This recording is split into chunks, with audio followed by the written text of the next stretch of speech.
हम लोग पढ़ रहे हैं इंडियन पॉलिटी, और इंडियन पॉलिटी में हम लोग अध्ययन कर रहे हैं स्टेट्यूटरी बॉडीज यानी कि सांविधिक संस्थाओं का। वो संस्थाएं जिसका गठन संसद के द्वारा पारित किसी कानून के तहत हुआ है उन्हें सांविधिक संस्थाएं बोलते हैं। इस कड़ी में आज हम जानेंगे राष्ट्रीय मानवाधिकार आयोग यानी कि national commission for human rights के बारे में। National commission for human right जो है वो मानवाधिकार संरक्षण अधिनियम ह्यूमन राइट प्रोटेक्शन एक्ट 1993 के तहत बना है। अब जानते हैं कि ये एक्ट लाने के पीछे के मुख्य कारण क्या रहे। दूसरे वर्ल्ड वार के समय में 1939 से 1945 के बीच में जो मानवीय सभ्यता के इतिहास का सबसे भयानक युद्ध रहा, इसमें करोड़ों लोगों की जान गई और मनुष्य के मानवाधिकारों का बहुत हनन हुआ। तो उसके बाद जब 1945 में यूएन यूनाइटेड नेशन बनता है, संयुक्त राष्ट्र संघ, तो ये बात उठी कि मानवाधिकार के संरक्षण से संबंधित कुछ प्रावधान किए जाएं। तो इसी कड़ी में 1948 में यूएन ने एक universal declaration of human right यानी कि मानवाधिकारों के ऊपर सार्वभौमिक घोषणा की 1948 में। क्योंकि भारत यूनाइटेड नेशन का फाउंडिंग मेंबर संस्थापक सदस्य है, यानी कि जब से यूएन बना है भारत तब से इसका मेंबर रहा है, तो भारत ने भी इस घोषणा का समर्थन किया। लेकिन विचित्र बात यह रही कि भारत ने 1993 तक इस घोषणा से संबंधित कोई भी कानून भारत के अंदर पारित नहीं किया। तो भारत के ऊपर एक नैतिक दबाव था। इसके साथ ही जैसे जैसे समय बढ़ता गया तो भारत का जो संविधान के तहत जो पुलिस स्टेट से वेलफेयर स्टेट यानी कि एक पुलिस राज्य से कल्याणकारी राज्य की तरफ भी भारत बढ़ रहा था। तो ऐसी स्थिति में लोगों के मानवाधिकार और जो कानून परिवर्तन एजेंसियां है उसको लचीला रूप देने के लिए भी ऐसे कानून की आवश्यकता थी। 1980 और 1990 के दशक में देश में आतंकवाद और चरमपंथ जैसी घटनाएं बहुत गंभीर रूप ले चुकी थी। इसमें 1980 के दशक में पंजाब में आतंकवाद और जम्मू कश्मीर में पाकिस्तान की तरफ से समर्थित घुसपैठ, उत्तर पूर्व के अंदर अलगाववाद, नक्सलवाद जैसी घटनाएं भारत के अंदर थी। इसी बीच 1990 का दशक जो है वो भारत में बहुत अधिक उदार सुधारों का रहा है, चाहे वो एलपीजी सुधार हो जिसके तहत भारत की अर्थव्यवस्था को वैश्वीकरण के लिए खोल दिया गया, लाइसेंस राज को खत्म किया गया, और कुछ अन्य संस्थाएं जैसे कि नेशनल कमीशन फॉर ओबीसी यानी कि पिछड़े वर्ग के लिए राष्ट्रीय आयोग, महिलाओं के लिए राष्ट्रीय आयोग, और पंचायती राज और के लिए भी संवैधानिक संशोधन यानी कि 73वां और 74वां संविधान संशोधन लागू किए गए। तो इसी कड़ी में हम लोगों को जो है राष्ट्रीय मानवाधिकार अधिनियम देखने को मिलता है, जिसने राज्य के स्वरूप को पुलिस स्टेट से एक वेलफेयर स्टेट के रूप में परिवर्तित किया। अब बात करते हैं राष्ट्रीय मानवाधिकार आयोग की स्थापना। जैसा हमने देखा कि मानवाधिकार संरक्षण अधिनियम ह्यूमन राइट प्रोटेक्शन एक्ट 1993 के तहत बना है। जब से ये बना है इसमें 2 बार संशोधन अमेंडमेंट हुए हैं, एक बार 2006 में और दूसरा 2019 में। बात करते हैं इसके रोल के बारे में। तो राष्ट्रीय मानवाधिकार आयोग को भारत के अंदर जो मानवाधिकारों का प्रहरी, वॉचडॉग ऑफ ह्यूमन राइट्स कहा गया है, यानी कि जो भी संविधान के अंदर या अंतर्राष्ट्रीय कानूनों के द्वारा जो भी मानवाधिकार लोगों को दिए गए हैं, राष्ट्रीय मानवाधिकार आयोग देखता है कि उन कानूनों का उल्लंघन नहीं हो रहा है, वो मानवाधिकार सभी लोगों को उपलब्ध हैं, और इन केस अगर उनका वायलेशन हो रहा है तो उसके लिए जो लीगल रेमेडी है, जो भी वैधानिक उपचार है संरक्षण के संबंधित, वो लोगों को मिले। मुख्य बात इसमें ध्यान देने योग्य ये है, जो एग्जाम में आ सकती है, वो ये है कि 4 ग्राउंड पे यानी कि 4 आधार पे मनुष्यों को मानवाधिकार दिए गए हैं। वो 4 ग्राउंड है: जीवन से संबंधित, स्वतंत्रता से संबंधित, समता से संबंधित और व्यक्तिगत मर्यादा से संबंधित, यानी कि human right related to life, liberty, equality and dignity of individuals. ये 4 से संबंधित मानवाधिकार मनुष्यों को, नागरिकों को है। और ये भी ध्यान देने योग्य बात है, जो मानवाधिकार है वो भारत के नागरिकों तक सीमित नहीं है, बल्कि जो लोग भारत के नागरिक नहीं हैं, विदेशी नागरिक है और वो भारत के अंदर रह रहे हैं या मौजूद है, ये अधिकार उनको भी समान रूप से उपलब्ध हैं। बात करते हैं इसके स्ट्रक्चर की कि किस प्रकार ऑर्गेनाइजेशन में क्या क्या पद हैं। तो राष्ट्रीय मानवाधिकार आयोग के अंदर एक अध्यक्ष हैं और अन्य सदस्य होते हैं जिनकी संख्या 5 है। और जो अध्यक्ष हैं वो या तो भारत के भूतपूर्व यानी कि retired chief justice of India हो या सुप्रीम कोर्ट के रिटायर्ड जज हों। ये है। शुरुआत के अंदर जो कानून था 1993 में, उसमें प्रावधान था कि सिर्फ retired chief justice of India यानी कि भूतपूर्व भारत के मुख्य न्यायाधीश ही इसके अध्यक्ष बन सकते थे, लेकिन 2019 में जो अमेंडमेंट हुआ है उसके तहत रिटायर्ड सुप्रीम कोर्ट के जज भी इसके मेंबर बन सकते हैं। उसके बाद 2019 में एक अमेंडमेंट और लेके आया गया, उसमें इसके जो सदस्य संख्या है, इसके मेंबर संख्या बढ़ा दी गई। अब वर्तमान में इसके सदस्य 5 हैं। इन 5 सदस्यों में से एक सदस्य सुप्रीम कोर्ट के न्यायाधीश होने आवश्यक है, यानी कि जज ऑफ सुप्रीम कोर्ट होने चाहिए। दूसरे जो है वो chief justice of high court होने चाहिए, यानी कि retired chief justice of high court. और इसके साथ ही 3 ऐसे मेंबर होने चाहिए जिनको मानवाधिकार से संबंधित या तो अच्छी जानकारी हो या उनको मानवाधिकार से संबंधित प्रैक्टिकल नॉलेज हो। ये 5 मेंबर हैं। और ये जो 3 मेंबर अभी हमने बात की, जिनको पर्याप्त अनुभव या मानवाधिकार से संबंधित जानकारी है, उसके अंदर एक महिला का होना जरूरी है।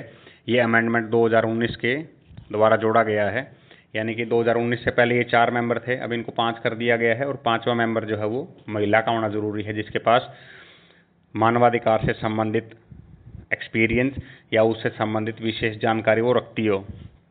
इसके साथ 2019 के अमेंडमेंट में कुछ और सदस्यों को जोड़ा गया है जो एक्स ऑफिशियो मेंबर हैं, यानी कि पदेन सदस्य होते हैं राष्ट्रीय मानवाधिकार आयोग के। ये राष्ट्रीय अल्पसंख्यक आयोग, यानी कि national commission for minority, national commission for SC, national commission for ST, national commission for women, national commission for backward class, national commission for person with disabilities, national commission for child right, यानी कि ये जो 7 आयोग हैं, इनके जो भी अध्यक्ष होंगे वो राष्ट्रीय मानवाधिकार आयोग के पदेन सदस्य, यानी कि एक्स ऑफिशियो मेंबर होंगे। इसके अंदर जो national commission for OBC, child और डिसेबिलिटी हैं, ये 2019 के अमेंडमेंट के द्वारा जोड़ा गया है। तो 2019 का amendment exam point of view से काफ़ी इंपॉर्टेंट है। बात करें अपॉइंटमेंट की, तो नेशनल ह्यूमन राइट कमीशन के जो भी अध्यक्ष और सदस्य हैं, इनकी अपॉइंटमेंट राष्ट्रपति के द्वारा की जाती है। और राष्ट्रपति ये अपॉइंटमेंट एक कमेटी की रिकमेंडेशन पे करता है, और उस कमेटी के अंदर जो मेंबर हैं उनमें प्रधानमंत्री होते हैं जो उस कमेटी के हेड होते हैं। दूसरा, इसके अंदर लोकसभा के अध्यक्ष और राज्यसभा के उपसभापति, यानी कि डिप्टी चेयरमैन होते हैं। राज्यसभा के सभापति इसके सदस्य नहीं होते, क्योंकि राज्यसभा के सभापति एक तो राज्यसभा के सदस्य नहीं हैं, और दूसरा वो एक संवैधानिक पद पर हैं जो कि उपराष्ट्रपति का है। और जिस कमेटी में उपराष्ट्रपति और प्रधानमंत्री दोनों हो, तो ऐसी स्थिति में कौन उस समिति का अध्यक्ष बनेगा, उसको लेके कोई टकराव ना हो, तो इसके लिए प्रावधान किया गया है। उसके बाद दोनों सदनों में, लोकसभा में विपक्ष का नेता और राज्यसभा में विपक्ष का नेता, और छठा मेंबर होगा गृह मंत्री। फिर से हम लोग इसको रिपीट करते हैं। जो कमेटी रिकमेंडेशन करेगी एनएचआरसी के अध्यक्ष और सदस्यों के लिए, उसमें 6 मेंबर होंगे। सबसे पहला प्रधानमंत्री उस कमेटी का अध्यक्ष होगा, दूसरा उसमें लोकसभा के अध्यक्ष होंगे, राज्यसभा के उपसभापति होंगे, और लोकसभा और राज्यसभा में विपक्षी दल के नेता होंगे, और गृह मंत्री होंगे। इसके अलावा जो भी एक्टिंग जज है, यानी कि कार्यरत न्यायाधीश है, जैसा कि हमने 5 मेंबर्स के बारे में जाना, उसमें से एक जो है वो सुप्रीम कोर्ट का जज होगा, या फिर जो दूसरा मेंबर था वो chief justice of high court, या कार्यरत या रिटायर्ड हो। यानी कि जो भी कार्यरत एक्टिंग जज है, चाहे वो chief justice of high court हो या सुप्रीम कोर्ट का हो, उसको चीफ जस्टिस ऑफ इंडिया, यानी कि भारत के मुख्य न्यायाधीश की सलाह पे नियुक्त किया जाता है। बात करें कार्यकाल की, टेन्योर कितना होगा, तो इनका टेन्योर 3 साल या फिर 70 वर्ष की आयु जो भी पहले हो वो होगा। ये भी अमेंडमेंट 2019 के द्वारा जोड़ा गया है। उससे पहले जो है इनकी आयु, जो पदावधि थी, कार्यकाल, वो 5 वर्ष या 70 वर्ष से जो भी पहले था। अब 2019 के अमेंडमेंट के बाद ही इन मेंबर्स की रीअपॉइंटमेंट, यानी कि पुनर्नियुक्ति संभव है। ये अपनी पोस्ट पर फिर से रीअपॉइंट हो सकते हैं, लेकिन इस पोस्ट के अलावा ये केंद्र सरकार या राज्य सरकार के अधीन किसी भी एम्प्लॉयमेंट, किसी भी कार्यकाल या पद या नौकरी के लिए एलिजिबल नहीं होंगे। हालांकि 3 साल या 70 वर्ष की आयु से पहले भी इनको हटाया जा सकता है। इनको राष्ट्रपति ही हटाएंगे, और इनको हटाने के ग्राउंड क्या है? सबसे पहला, अगर अध्यक्ष या सदस्य दिवालिया हो जाए। दिवालिया का अर्थ इंसॉल्वेंट, यानी कि कोई भी अगर अध्यक्ष या सदस्य, इनके ऊपर कोई भी उधारी है, देयताएं हैं, यानी कि डेट है, ये उसको चुका नहीं पा रहे हैं और कोर्ट ने ऐसा घोषित किया है कि इंसॉल्वेंट है, तो उनको हटाया जा सकता है। दूसरा, राष्ट्रीय मानवाधिकार आयोग के तहत जो भी ड्यूटी इनको दी गई है उस ड्यूटी के बाहर अगर ये कहीं भी पेड एम्प्लॉयमेंट में इन्वॉल्व है, यानी कि वेतनिक नियोजन में लगे हैं, इस काम के बाहर भी कहीं कोई काम कर रहे हैं और उसके लिए इन्हें पैसा मिल रहा है, कोई जॉब कर रहे हैं, तो इनको हटाया जा सकता है। तीसरा, अगर राष्ट्रपति को ये लगे कि आयोग के अध्यक्ष या सदस्य शारीरिक या मानसिक रूप से असक्षम है, यानी कि फिजिकली और मेंटली इनेबल है अपनी ड्यूटी को पूरा करने में, वो अपनी ड्यूटी को सही तरीके से पूरा फुलफिल नहीं कर पा रहे हैं, तो उनको हटाया जा सकता है। पांचवा, यदि कोर्ट में उन्हें किसी भी अपराध के लिए दोषी ठहराया जाता है, कन्विक्टेड हो जाते हैं, तो उन्हें हटा सकते हैं। और पांचवा जो है वो, अगर राष्ट्रपति को ऐसा लगे कि आयोग के अध्यक्ष और सदस्य कदाचार और अक्षमता यानी कि मिसबिहेवियर और इनकैपेसिटी के ग्राउंड पे इनको हटा सकते हैं। लेकिन मिसबिहेवियर और इनकैपेसिटी के केस में राष्ट्रपति जांच के लिए मामला सुप्रीम कोर्ट भेजते हैं और सुप्रीम कोर्ट जांच करने के बाद अपना निर्णय जो है वो राष्ट्रपति को बताती है। बात करें वेतन और भत्ते की, क्या क्या सैलरी और बेनिफिट्स इनको मिलते हैं। इनका निर्धारण केंद्र सरकार के द्वारा किया जाता है। ये भी 2019 के अमेंडमेंट के द्वारा जोड़ा गया है, परंतु अपॉइंटमेंट के बाद इसमें अलाभकारी परिवर्तन नहीं किया जा सकता, यानी कि आफ्टर द अपॉइंटमेंट उनकी जो सर्विस कंडीशंस है उसके अंदर अनफेवरेबल चेंजेस नहीं कर सकते। अनफेवरेबल चेंजेस का अर्थ है कि अपॉइंटमेंट के बाद में इनके जो टेन्योर है, यानी कि जो 3 साल की टेन्योर है, उसको कम नहीं किया जा सकता, उनकी सैलरी और पेंशन है उसको कम नहीं कर सकते, इत्यादि। बात करते हैं कार्य क्या है।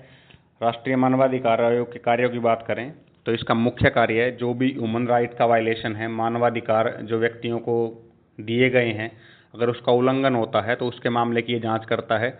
यह जांच जो है राष्ट्रीय मानवाधिकार आयोग स्वयं भी कर सकता है या किसी शिकायत के ऊपर भी, यानी कि सुओ मोटो सवत संज्ञान लेने की क्षमता इसके पास शक्ति है।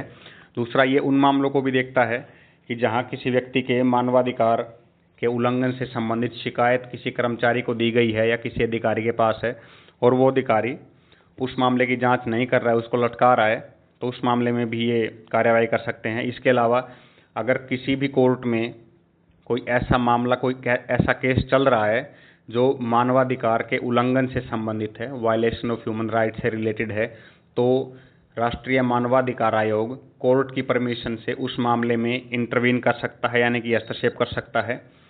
इसके अलावा राष्ट्रीय मानवाधिकार आयोग जो भी जेल और डिटेंशन कैंप यानी कि बंदी गृह है, वहाँ पे जाके मानवाधिकार या उनमें जो कैद लोग हैं, ये इस बात की जांच कर सकता है कि उनके मानवाधिकार का उल्लंघन ना हो रहा हो। दूसरा, मानवाधिकार से संबंधित जो भी संविधान के अंदर प्रावधान हैं या जो भी भारत की संसद ने कानून बनाया है या कोर्ट ने इसके बारे में कोई ऑर्डर पास किया है या कार्यपालिका यानी कि एग्जीक्यूटिव ने इसके बारे में कोई नियम या उपनियम बनाया है, तो राष्ट्रीय मानवाधिकार आयोग इस बात को सुनिश्चित करता है कि उन आदेशों का जो भी प्रावधान है उसका सही तरीके से अनुपालन यानी कि कंप्लायंस हो रहा है या नहीं। इसके अलावा अगर नहीं हो रहा है तो उसके उल्लंघन के मामले में वो उसकी जांच करता है और इसके मामले में जो अपनी रिपोर्ट है, सिफारिश है, वो सरकार को सौंपता है।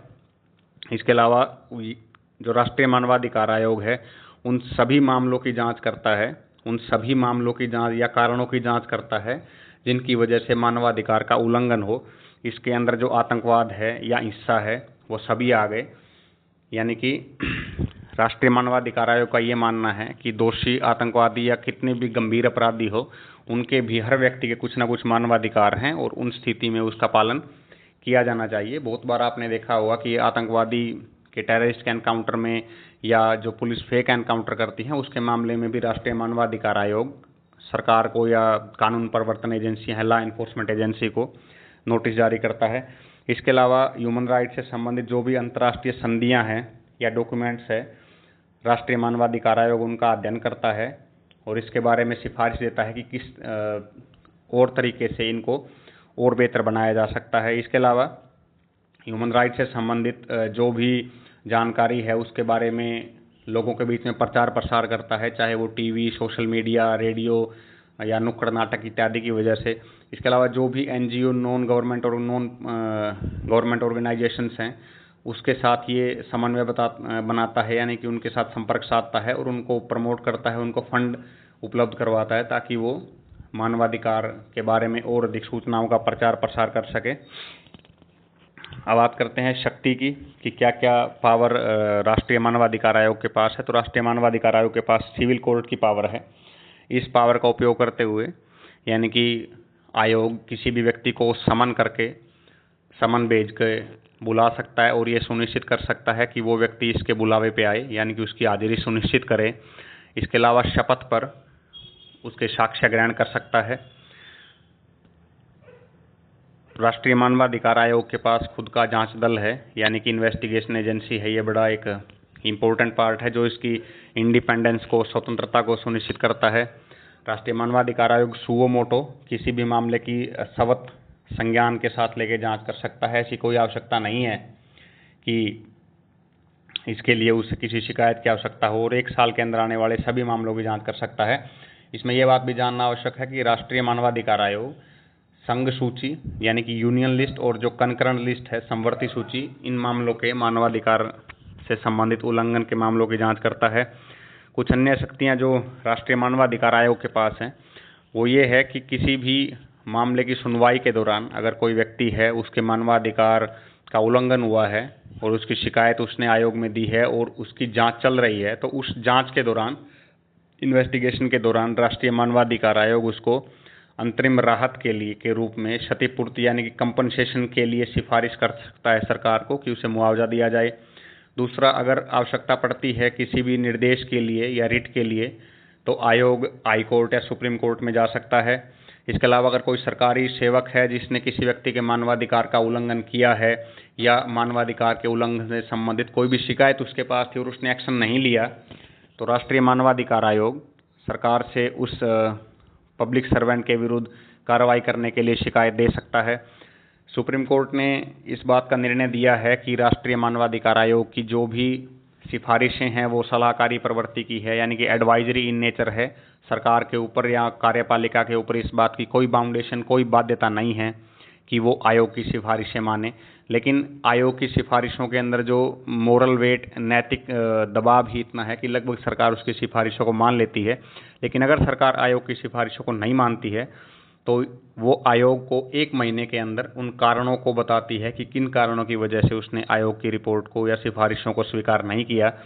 दूसरा, जो आर्म फोर्सेस हैं, सशस्त्र बल हैं, उसके मामले में यानी कि जो सेनाएं हैं, चाहे जल सेना, थल सेना, वायु सेना या अर्धसैनिक बल है, सेंट्रल आर्म पुलिस फोर्सेस, इसके मामले में आयोग के पास बड़ी सीमित पावर है, ज़्यादा खास पावर नहीं है। लेकिन फिर भी अगर इसकी सिफारिशों को नहीं माना जाता है तो 3 महीनों के अंदर जो सशस्त्र बलों से संबंधित जो भी ना मानने के कारण हैं या की गई कार्रवाई है उसके बारे में आयोग को बताया जाता है। राष्ट्रीय मानवाधिकार आयोग अपनी रिपोर्ट केंद्र सरकार को सौंपता है या अगर किसी राज्य सरकार से संबंधित है तो ये उसको सौंपता है, और साथ में अपनी रिपोर्ट में जो मानवाधिकार आयोग है वो कुछ सिफारिशें देता है जो इसने जांच किया उससे संबंधित। सरकार उस रिपोर्ट को सदन के सामने रखती है, संसद के मामले में लोकसभा और राज्यसभा, और राज्य के मामले में विधानसभा या विधान परिषद के पटल पर रखती हैं। और इस पटल के अंदर आयोग के द्वारा की गई सिफारिशों के ऊपर जो भी कार्रवाई सरकार ने की है उसकी जानकारी होती है, या जो भी कार्रवाई सरकार करने जा रही है। और अगर सरकार आयोग की कार्रवाई से संतुष्ट नहीं है और उसको नकार देती है तो उसे सदन को इस कारणों को बताना होगा कि किस कारणों की वजह से उसने इस रिपोर्ट को नहीं माना है। अब कुछ ऐसे मेजर एक्टिविटीज़ या कुछ ऐसे मेजर फंक्शन है, कुछ कार्य है जो आयोग करता है, जैसे कि बंधुआ मजदूरी से संबंधित है, या जो भी मानसिक रोगियों के अस्पताल है, मेंटल हॉस्पिटल है, चाहे वो आगरा हो, ग्वालियर हो, इन जगह पे।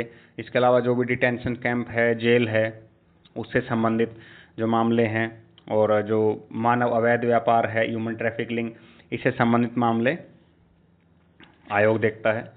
तो ये हमने राष्ट्रीय मानवाधिकार आयोग के बारे में जाना। इससे आगे जो आने वाला वीडियो है वो राज्य मानवाधिकार आयोग यानी स्टेट ह्यूमन राइट कमीशन के बारे में होगा। इससे जुड़े हुए उम्मीद है जो भी क्वेश्चंस आपके सामने आएंगे आप उनको इजीली टैकल कर पाएंगे। Thank you.